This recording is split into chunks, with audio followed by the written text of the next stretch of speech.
কি যে একটা অবস্থা! মুসলমান হয়ে মুসলমানের মাথায় কিভাবে বাড়ি মারে! এর চেয়ে জঘন্য কাজ আর কি হইতে পারে?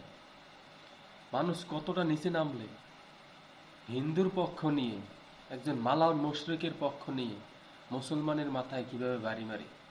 এর চেয়ে জঘন্য কাজ আর হইতে পারে? এই সমস্ত নামধারী মুসলিমদেরকে এই আল্লাহর জমিনে বেঁচে থাকার কোনো অধিকার নেই।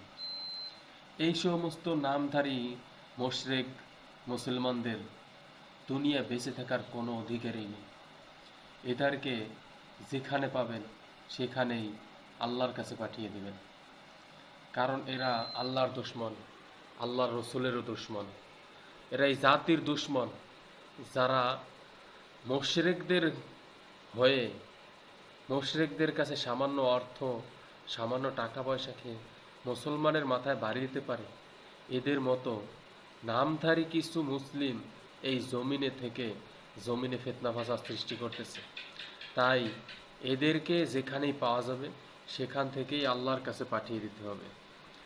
ওরা এই জমিনের ভাইরাস, মুসলমানদের ভাইরাস, মুসলমানদের ভিতর থেকে এরাই ষড়যন্ত্র করতেছে। এরা চরম মুনাফেক, আর মুনাফেকের স্থান হলো জাহান্নামের সর্বনিম্ন স্তর।